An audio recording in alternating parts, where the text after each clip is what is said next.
Kia ora everyone, and welcome to another episode of Against the Grain, a little project I've been putting together through the month of Movember to catch up with friends and family and check in and just make sure everyone's all good after this year and maybe raise a bit more awareness about mental health and well-being. If you haven't already, go and check out my Mo space. I'll leave the description and the link below. The link in the description below. Got that wrong last time as well. And head over there, check on the progress, and donate if you're able to. Every little bit counts and is much appreciated. Today on the show, we have what started off as a friend of a friend of a friend that we met through various gatherings and parties, but we've become good friends, and I appreciate him and look up to him and inspired by him. It is Ivan Fadjukoff. Hey, kia ora team. Thanks for the there we go. welcome, Reese. That's we too can kind. Cheers a drink. I'm only on the coffees, but Yeah, sure, done. How's things? You know, it's getting better. We've only recently had our restrictions starting to lift, so It's been nice to slowly start putting the feet outside the apartment. And I think the other day I actually read a menu for the first time in how many months? Sat down at a restaurant and it was brilliant. It was. What did you get? Got a Wagyu burger, actually. Nice. Wagyu burger with a side of fries, bit of aioli dip, you know, the whole nine yards. Nice and simple, but good first trip out. Absolutely. And well, to be honest, it was the company that was great. It was just nice to see someone without a mask on. Yeah, for sure. Actually see someone's reactions, and not through a screen as well. I know we're doing this through Zoom and all that stuff, but it's actually nice to be in someone's presence. Yeah, for sure. I mean, I feel like New Zealand came out of it so long ago, it's actually quite hard to cast your mind back and actually remember stepping out of the house for the first time for something that wasn't for sure allowed, if you were, you know. And I think it was definitely weird because of the two waves that hit. I guess because you're in Wellington, correct? You didn't get hit so hard by the second one. That was more Auckland. I was very chill down here. In fact, the only difficulty it made was trying to get to a wedding mid-COVID, which was back in Auckland. I see, right. And you didn't have to quarantine or anything? It just was... No, it's quite bizarre, really. You could kind of do whatever you wanted at some point, which was... Yeah, I definitely feel like at some point the loosening of the rules had people very on edge and also very relaxed at the same time. And I fell within those camps. I think so too. I've definitely seen it here, is the restrictions lifted and half of your mind is going, well, is there really a need to rush out to Kmart or go to the shops? And the other half of your mind is, well, I haven't seen anyone in however many months. And I walked down a walkway the other day and every restaurant was, I mean, they've got their distancing still, but they were all full. And I know, what is it, hairdressers and pubs and restaurants, I think they're booked out for the next 6 weeks. Yeah, that was actually the funniest one to watch was the barbers, the hairdressers. I got a friend who's a barber down here and they were just booked. Yeah. Because we do online booking through them and they were booked within half an hour of opening up those bookings. It was crazy. Yeah, I think this year, if it's shown anything, is how much people care about getting their haircut. Yeah, well, I mean, I couldn't get my hair cut for about a month and this ugly thing turned up and it's not it's so here bad. to stay. No, I know a lot of people that have... we never thought it was possible. True. So I guess we skipped over the beginning bit, but why don't you tell us a little bit about yourself? About myself? Oh.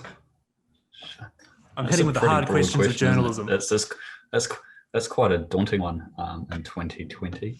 A little bit about me. I'm just a simple lad, you know, Reese. Project manager based in Wellington. Moved here, 4 years ago? Just loving it. Yeah. 4 years? Has it been that long already? I think so, yeah. But I mean, is what it is. How long have you been over in Melbourne now? We're talking about it the other day. I think we've 3.5 years now or something, 3 and a bit. So Well, there you go. It's crazy. Absolutely crazy. Yeah, so I guess, sorry, just bounce back a question back to Reese again. No, I don't want to talk about myself. Yeah, I guess that's it. I've just been working in the commercial furniture industry for a while.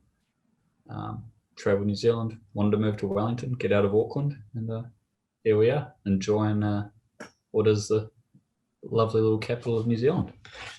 And you are liking it down there? It's good living and everything? Yeah, it's a lot of fun. It's a beautiful town, heaps to do. It's got craft beer. I love craft beer. Come on. Gotta love a good craft beer. I think I've only been to Wellington, it must have been only once or twice over the years. Well, you'll have to visit once. People are allowed to. Once we're allowed to, yeah, definitely. No, definitely a trip home is definitely on the cards when it's safe to do so. But yeah, how are you and Brady feeling about that? How's it all? It comes in waves because on one hand, yes, all our family is back home, mostly in Auckland. But on the other hand, we both have a life here now. And so yeah, for sure. Going back home, including the 2 weeks quarantine on the way in, 2 weeks quarantine on the way back, it would become a massive trip. And since New Zealand is back up and running, it's everyone would be going to work every day. And of course it would be nice to see everyone, but I feel like it would be a bit of sitting around and waiting for others to catch up at 5:30. To catch up at 5:30 after they've gone and had a normal day at work. Yeah, for sure. No, it's definitely business as usual here, especially in Wellington. I'm not too sure what Auckland's like following the second lockdown, but down here in Wellington, in our own little bubble, it is business as usual. Yep. Clients are screaming for things yesterday. People have forgotten that the world was in a crisis 2 weeks ago, and it's ridiculous to think that 3 months ago we step outside the door of our house. I definitely think that'll happen with us as well. We're projected to start work back up. Obviously, being in the events industry, it's very hard to run events when you can't have anyone turning up. Absolutely. It's projected for January, February, possibly March start. But I think, like you said, 2 weeks into it, and you'll have clients saying XYZ, and you'll have management saying ABC, and you'll go, did we just have a year off, or are we straight back into it? Yeah. No, it's kind of cool, though. You got to take it both ways. You got to be stoked that people are out there willing to actually get some stuff done. For sure. Ensure that there is actually jobs for some people that were terrified. Did you? That there wasn't going to be a job to come back to. So I think it's cool that people, especially here in New Zealand, are putting money where their mouth is, whether it's at the pub or whether it's just buying shit. Yeah, it's great. Absolutely. Did you continue working through, or did you stop? Yeah, so we do a lot of work for a large quantity of government departments, and through that we had to help service some pop-up offices, remote working and bits and bobs. So I basically worked through. Likewise, so did Sarah, who's a nurse. So my partner Sarah. We both just lived day to day doing the same shit, except we just couldn't go to the pub at 5 o'clock at the end of the day.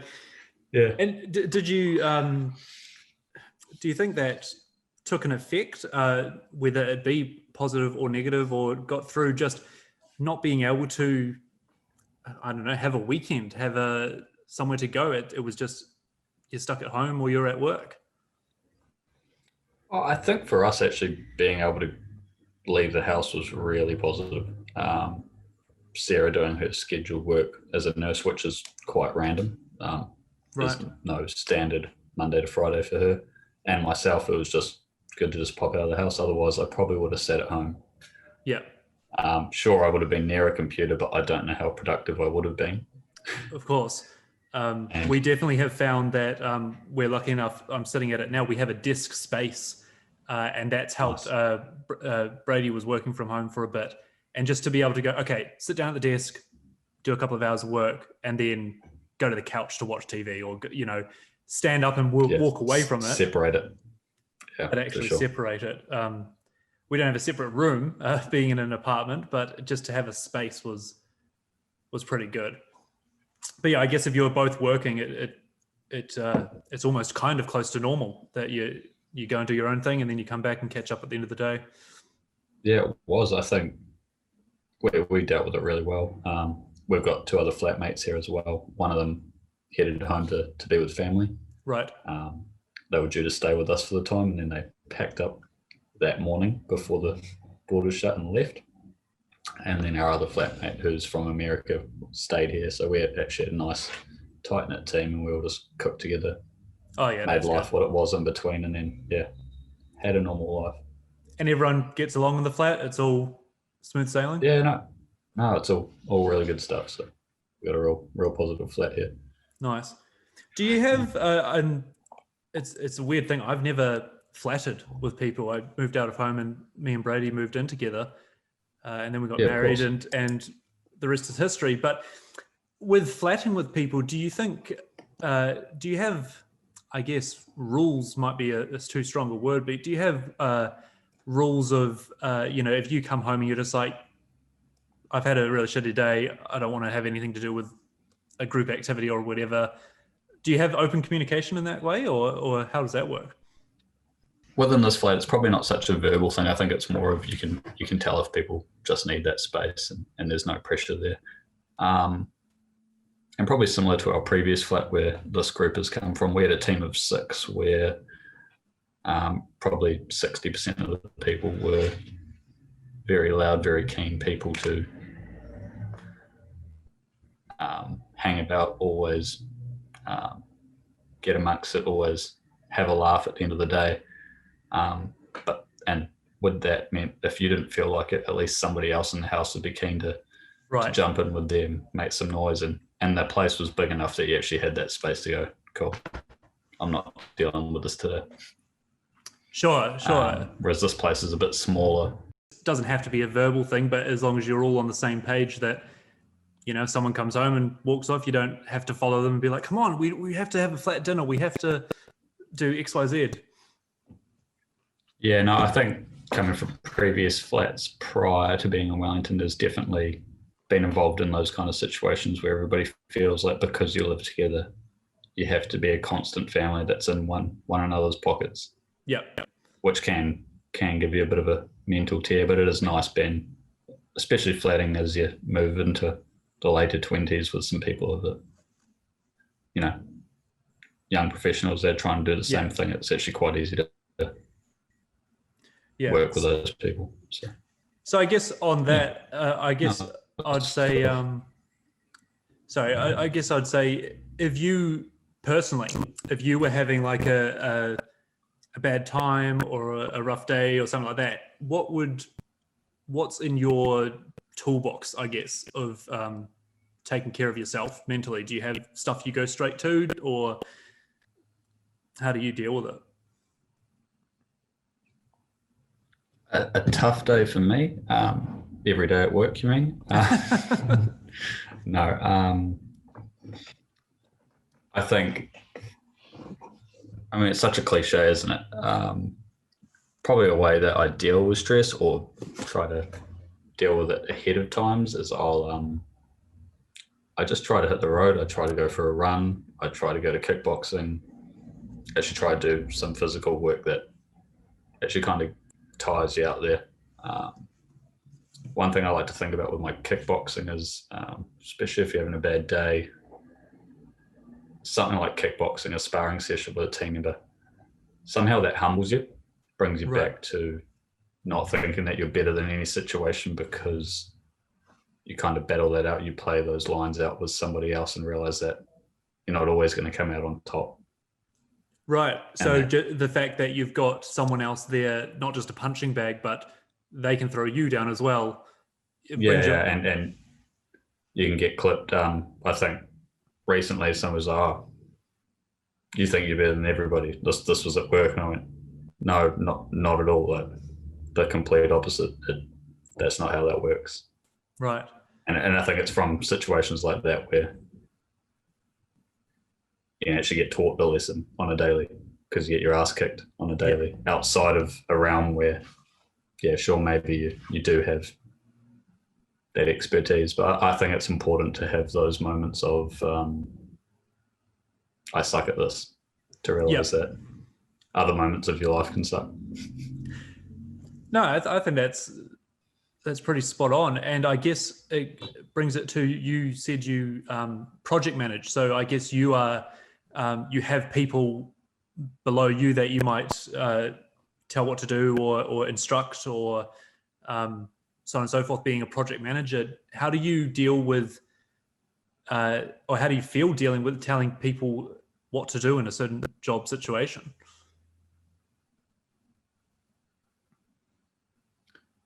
Yeah, absolutely fine. I come from a position where the people that I kind of delegate to, I come from doing the roles that they do. Right, and So that helps a lot.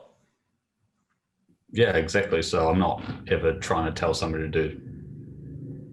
I'm not trying to force somebody to do something that I couldn't do myself, or that I couldn't walk them through.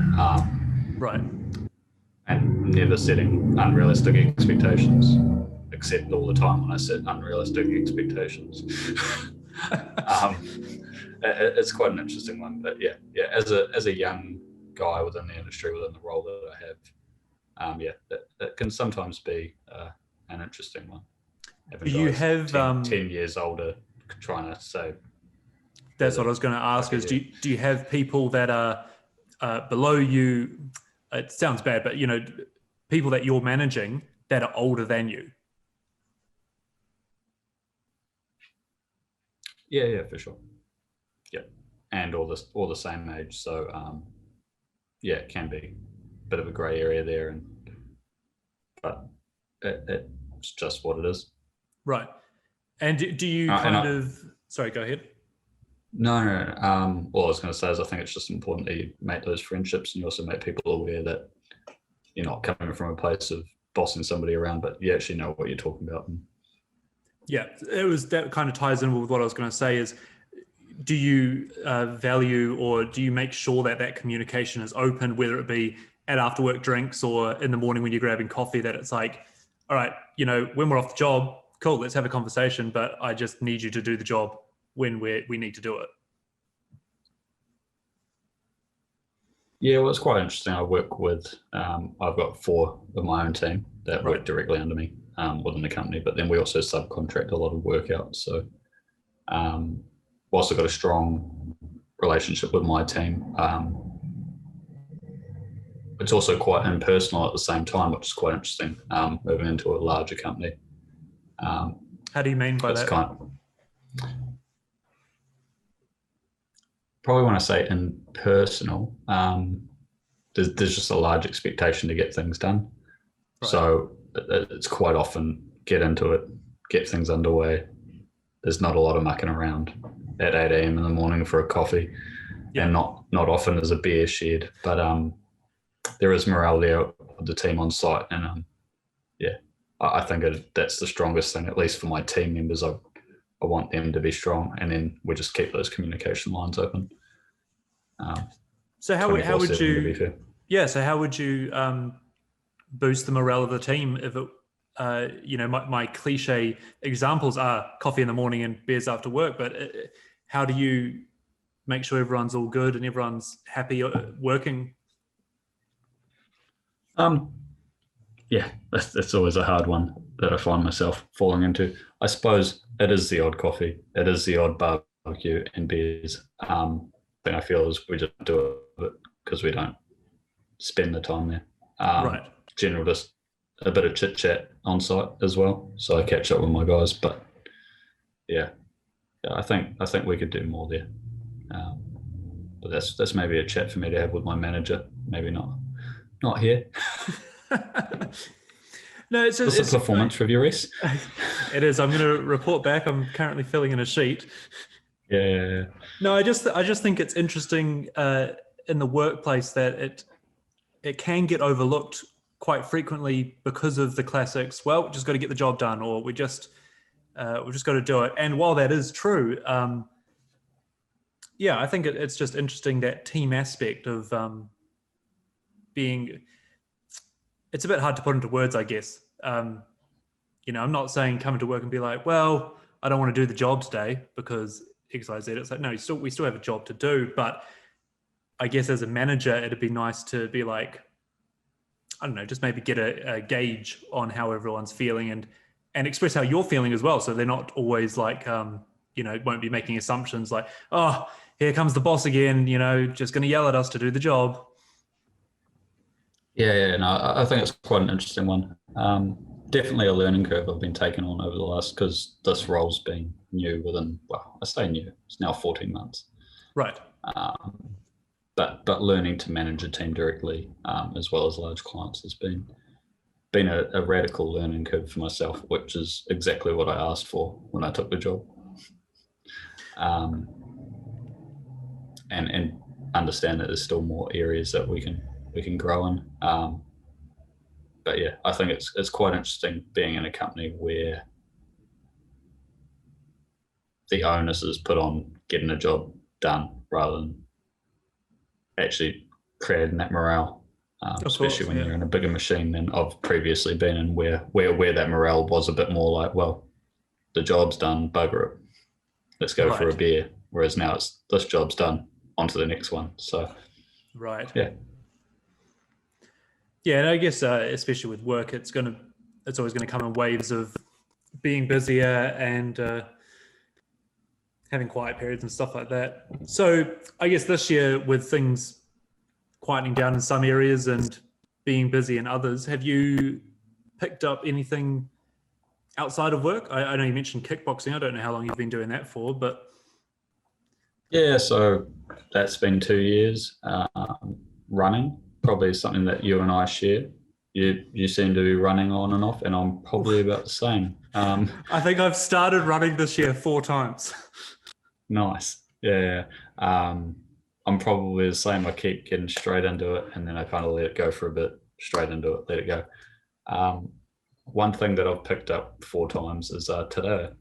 I keep wanting to learn Te. I want to be better with my Te Māori. I want to learn the language. I want to not be so ignorant of the culture within New Zealand. But once again, I pick it up, I let it go. I pick it up, I let it go.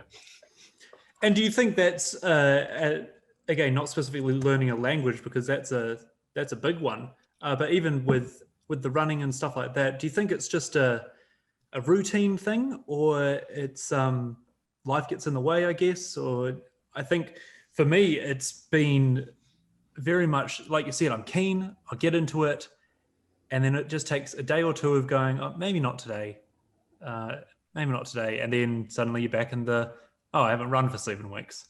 All right, I'll get back into running now, and you get that motivation again. Yeah, it definitely can be that. As soon as life picked up, I mean, our lockdown was great for me. I ran every single day. I did 5K minimum over that month. Came out of it feeling great. Went straight back into work. Things started to ramp up. By the Wednesday, I probably missed the first 3 days. Yeah. Well, it's interesting and then by then it was like, well, I might as well write off the rest of the week. Might as well catch up with some people. Yeah. And then come next week, it was like, well, I don't run anymore. Yeah. It's interesting, just going back on that point.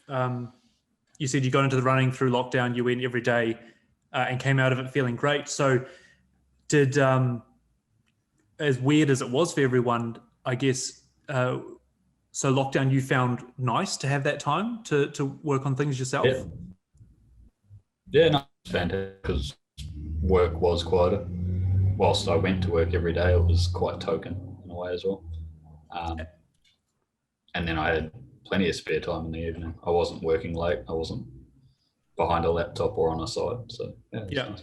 And you enjoyed that to almost take a forced reset, or just I mean, it wasn't a holiday for sure, but just have that extra time, I guess. you seem to have used it beneficially. Yeah, no, it was nice, and it probably showed me what I should be doing, not working till 7 o'clock every night, trying to meet Reese for a video call. I think a lot of people are gonna go on. Yeah, no, I was just thinking it's quite ironic just having this chat about how good life was back then, and now I'm rushing in the door. Hey, beautiful, I'll have dinner after this. I'm just going to go catch up with Reese real quick. And this isn't the only exception. There's always something that you're at home at 7 o'clock for, and you're like, oh yeah, nice, yeah, nice. It's run into the door. I think a lot of people are going to reevaluate, being like, why do I spend so much time at work? When like we found I haven't been working, but Brady's been working from home, and you wrap up at 5 o'clock and you close your laptop and you're home. Like a half a second later, there's no commute, there's no stopping off to see someone, there's no picking up a delivery. And we were eating dinner at 6 o'clock at night because we're like, what else do you do? We're already home. For sure. Yeah, definitely threw people's concepts off. I guess one thing coming from the other side of it, how many months are we out now? I think we came out in April for us. So we're right. 6 months deep. We must be 6 months deep. Wow. Of pretty much normal, right? When we first came out, I think it was the same for everybody. Was, yep, we'll work from home more. This is good. Why hasn't all of life been like this? And a lot of companies said this, the same thing too. All right, we're going to practice working from home more. This is great. We're all so productive. And then the minute they didn't have to, it fell back. And the minute we didn't have to, it has gone back to normal really quick. I think a lot of the lessons that I think journalists wrote about, everything saying, oh, the future's almost going to be better because of COVID. Yeah. At least here they didn't stick. It was only a month for us. Right. Maybe they'll stick elsewhere, in Australia and in America and other European countries. Maybe they will see the long-term benefits of working from home. But we quickly returned to the 9 till 5, the 8 till 5, and maybe it's because you came out of it so quickly. It was almost we were in lockdown and now we're not. Whereas we've come out of, what was it in total, 135 days of lockdown. So it's like, hold on, this is a disgusting number. Well, exactly. And it's kind of like we were, Brady and I were very, very, very lucky to fit in our European trip this year. So we were in Germany in February. Oh, of course, I forgot. How ridiculous is that? Right? I was talking to a mate and I said, I was having a beer with you in London this year. And we're like, hold on, what? That was this year? And I think you're right, but we've spent so long being locked down. And thankfully, we're now at 0 cases and 0 new cases for, I think it's 10 days, 11 days now. So it's congratulations, Melvin. Exactly. Exactly. Good job, Melvin. Love it. Nice. Keep it up. So, it obviously worked, but it was a long time. It was a long time. Yeah, that's a scary long time. Our 30 days, it's nothing on that. So, hey, good work actually getting it sorted. Yeah. Well, yeah, it's it felt like some days you sat at home and you're like, I'm sitting at home, but is that achieving anything? Like, why don't I just go and find a cafe that refused to close or something like that? And then the next day you're like, no, I've got to do my part. Of course, I've got to do my part. Was that a thing? Were there cafes that refused to close? I don't think it was cafes, and you won't be able to quote me on any of this factually, but there you go, some nice orange light for you. There, I think people were not abiding by all the rules. And of course that made the news, and I had to, for my own sake, stop. I think I canceled all the social media apps off my phone. didn't watch the news and stuff like that, because it was too much. It was too much of the same thing over and over again. And of course, the stories are that people are protesting or people are doing XYZ that is not helping, gathering in big groups. And whilst I've been sitting at home without a job all year, you kind of look at it and go, come on, guys, if I can do it, why can't everyone else do it? So it was a bit frustrating to see that and not be able to do anything. Sure, I could start ranting on social media as well, but that's just going to add fuel to the fire. It was a very interesting lesson absolutely, I'm sure everyone can tell you, anything you read on the internet, just don't look too much into it. Don't take offense to it. It's people on the internet. But it was very interesting being a New Zealander over here. And on one hand, you had Australians or other people that lived over here saying to me, oh, you must be so proud to be a Kiwi. Look how great they're doing over there. And it's like, yeah, but I'm not there. I'm still in Melbourne and we're in the 100th day of lockdown. So I'm not a part of that. I'm not a part of it. Of course, I'm proud of the country for doing it, but I'm also not there. And the second thing that really got to me is when the lockdown started and the borders started closing and all that, a lot of New Zealanders started going home, which for their own reasons or whatever, I'm not sure. I don't know everyone that went home, but a lot of people started going back home. And the social media posts started popping up saying stuff like, well, you chose to leave, you chose to live overseas. What right do you have to come home if you don't have a job here? And it was kind of like, well, it was people I knew that were writing that. And you kind of went, well, I'm overseas. I'm not coming home right now, but does that mean you don't want me coming home? And they go, oh, no, that's different because we know you. And it's like, well, it's not different because what you're writing, a lot of people are reading. You don't know who's reading that. And to hear people, not just New Zealanders, but people saying, don't come home. Like, you're clogging up our system. You're bringing it in. It's like, well, thanks. I guess I'll just sit here in another country. Yeah, it was quite weird. Classic New Zealanders to start shitting on expats when all they want to do is just return home, and all they've been doing is doing part of the Kiwi dream of moving overseas, making it elsewhere, making a name for themselves, and absolutely they can come back, and all of a sudden nobody had trust in any of our systems.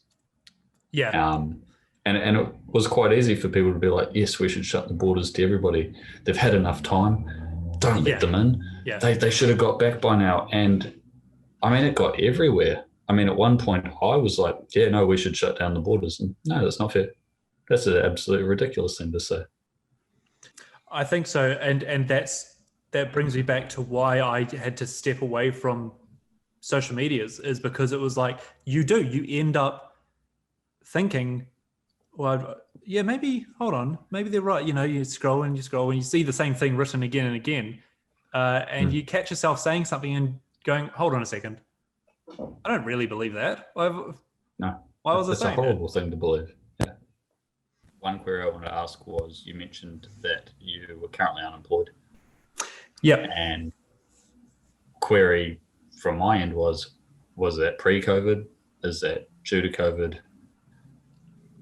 Is that just on hold? And how does that make you feel? Because as somebody that everybody was terrified here when everything was starting to shake down.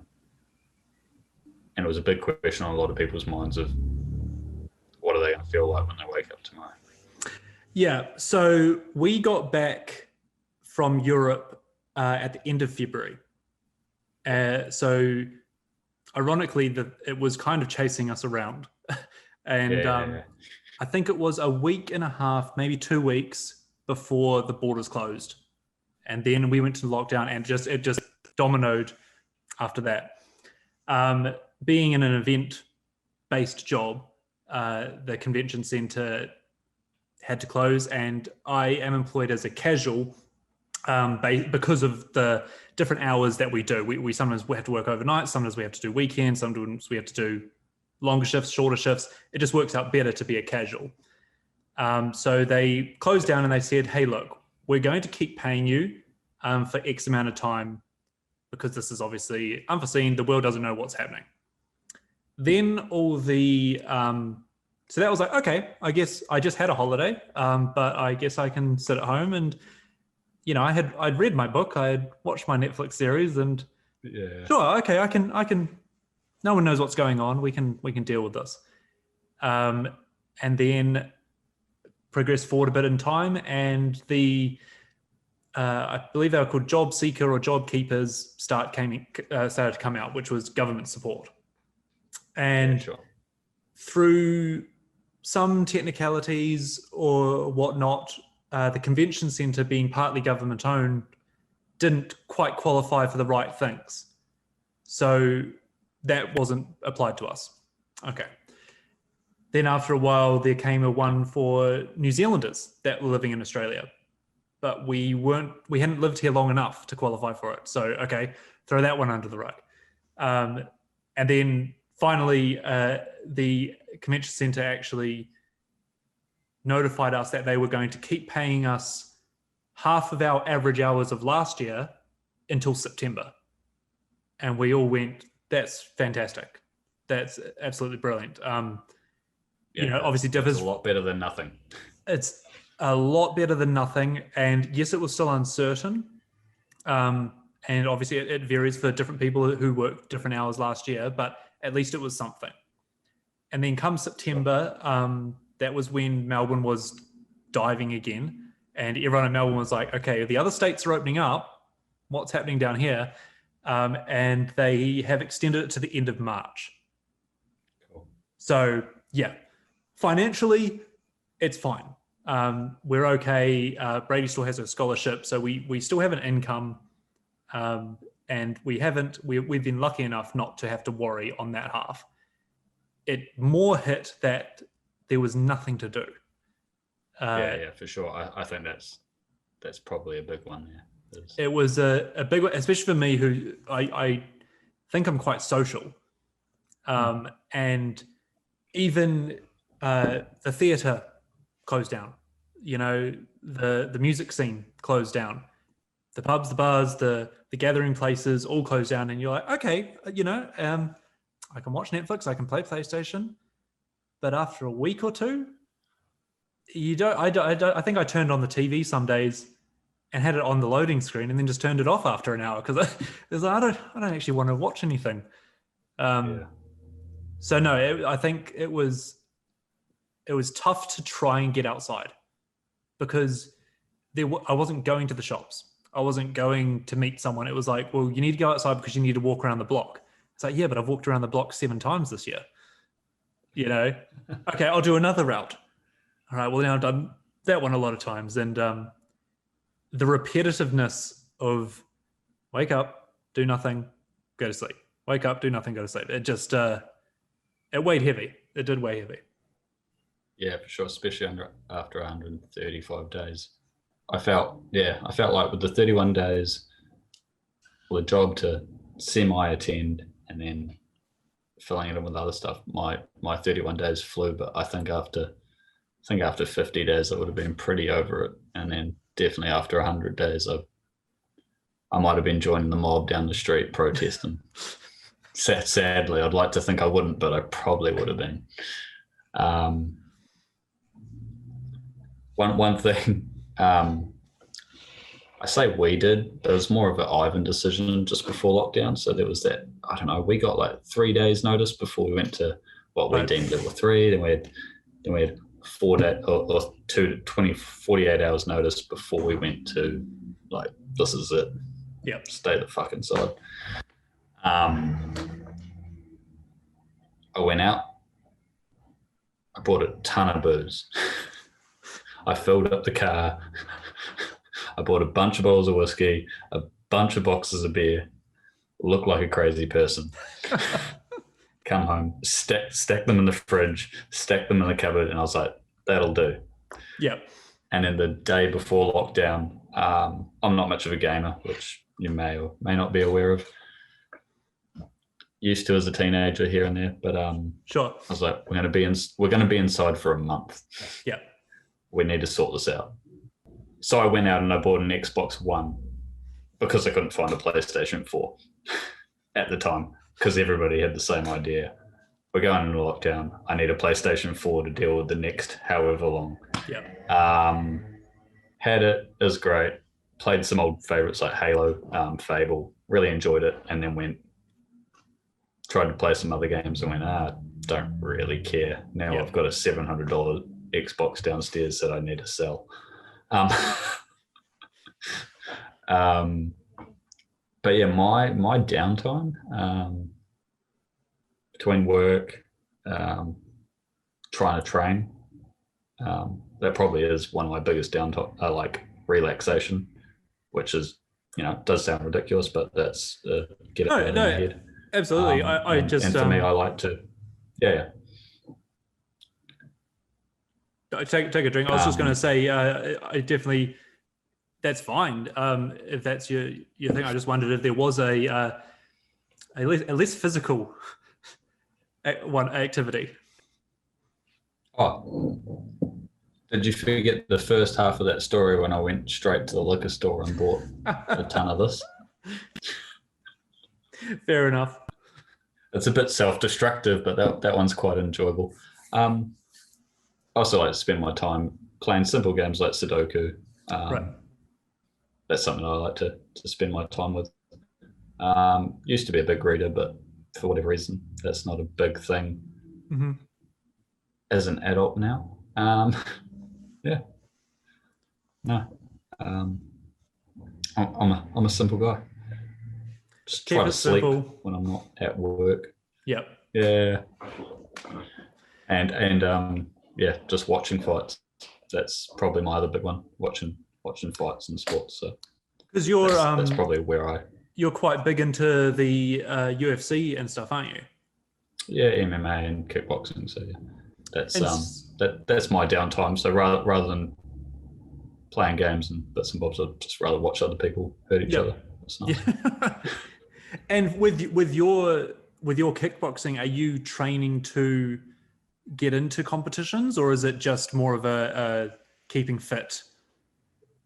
But this is more like another running situation where, like, every other month I'm training to get into a fight, and then life gets in the way. Right. I'm just like, well, I'd love to have that kind of time, and I don't know if I'm telling myself a lie. Well, the thing is at least you're honest with yourself that it will take a lot of dedication if you're like, all right, I need to get into this mindset for a competition. It's absolutely. It's a big step. Absolutely ridiculous. So yeah, we'll see. Yeah, you definitely have to admire those guys that do it for a living. It's very intense. Yeah. Yeah, they're definitely trade-offs, and in no way would a living ever be something you're going for, but I'd like to have a fight. But to do that, you got to make some sacrifices in the rest of your life. Of course. And I think for me that would take away from work, which is the big one at the moment. So, and I guess that's currently fine in the current climate, having that job and trying to make sure you don't. Yeah, if it's a priority at the moment, then that's fine, and those can change. It doesn't have to be like that forever. I hope not. No, that's fantastic. Well, that sounds like a good point to wrap up there. Thank you so much for taking the time to have a chat. I really appreciate it. Oh, anytime. We should probably catch up more. Absolutely. I feel like that's a sentence that's been said a lot this year, and it's one of the goals is to hold true to it. So thanks for coming along, and everyone else, thanks for... It can be a tough one as well. It can be. It's it comes back to time. Time that I think either you're willing to put aside, but also just that you need to put aside for these things to make it work. Yeah, for sure. Yeah, sorry to cut you off. You might as well finish this. All right. Well, you can enjoy the rest of your beer and I'll enjoy the rest of my coffee. But yeah, anyone else, if you want to check out the Mo space, just click the link in the description below. any donations, like I said, are greatly appreciated. Thanks, Ivan, for joining us. And no, thank you. It's been good. Stay safe, and we'll catch up soon.